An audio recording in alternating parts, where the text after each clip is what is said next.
हमने केवल 4 वेद ही जाने थे, ऋग्वेद, यजुर्वेद, सामवेद, अथर्ववेद।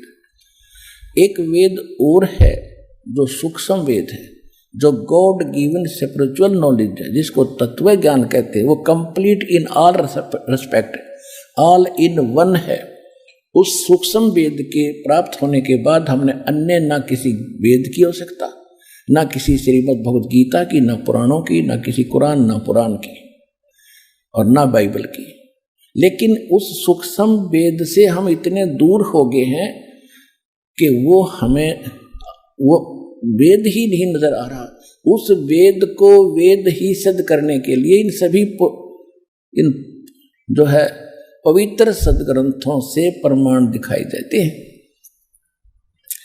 पवित्र वेदों से, पवित्र पुराणों से, पवित्र श्रीमद् भगवद गीता से, पवित्र बाइबल से, पवित्र कुरान से, इन सभी से, पवित्र गुरु ग्रंथ साहिब से, इन सब से प्रमाण लेकर के हम ये सिद्ध करते हैं सूक्ष्म वेद तत्व ज्ञान जो भगवान बोलता है वो सर्वश्रेष्ठ है। उसमें कंप्लीट कोर्स है, लेकिन उसको जनाने के लिए आपको ये इतना बड़ा अधिक हटकर सत्संग करना पड़ता है, ताकि आपका एक दिन ये विश्वास हो जाए कि जो सूक्ष्म वेद है वो फाइनल वेद है। तो उस इन वेदों के अनुसार जिसके सभी भक्ति कर्म हो, वेद विधि सब कर्मा, ये 4 गुरु गुण जानो मर्मा।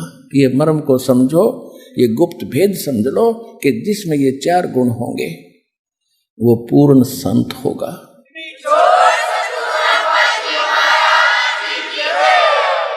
तो जो सूक्ष्म वेद है उसके अंदर कंप्लीट कोर्स है, तो वो कंप्लीट कोर्स दास, और वो सूक्ष्म वेद यानी तत्व ज्ञान गीता अध्याय नंबर 4 के श्लोक नंबर 32 में, गीता अध्याय नंबर 4 के श्लोक नंबर 34 में गीता ज्ञानदाता ब्रह्म खुद कह रहा है कि जो आध्यात्मिक जो धार्मिक यज्ञ हैं, यज्ञ माने धार्मिक अनुष्ठान, इनकी जानकारी ब्रह्मणे मुखे।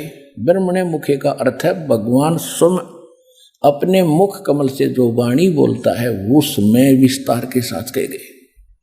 और गीता के अनुवादकों ने यहाँ पर डंडी मार रखी है, यहाँ पर धोखा कर रखा है।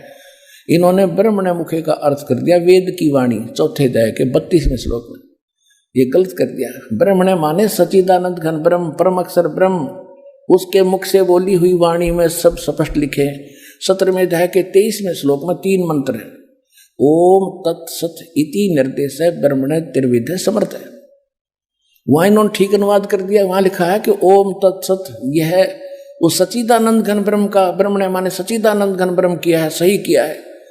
उसके पाने का केवल ये 3 मंत्र का जाप है, नथिंग एल्स। इसी का फाइनल निर्देश है, डायरेक्शन है, और कुछ नहीं। तो यहां इन्होंने चौथे अध्याय के 34वें श्लोक में गीता जी में इन्होंने गलत कर दिया, ब्रह्मणे का अर्थ कर दिया वेद की वाणी। मूर्ख कहेंगे।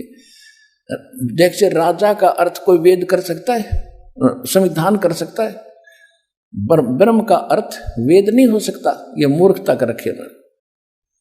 ब्रह्म तो एक राजा है, भगवान है, और वेद उसका संविधान है। राजा का कहीं अर्थ हो, राजा लिखा उसका वेद कोई संविधान अर्थ करके सेंटेंस और अनुवाद करता तो मूर्ख आदमी है। तो यहां लिखा है कि वो सच्चिदानंद घन ब्रह्म अपने मुख कमल से जो वाणी बोलता है वो कंप्लीट है, उसके अंदर वो तत्व ज्ञान है। उस ज्ञान को खुद कहता मैं नहीं जानता।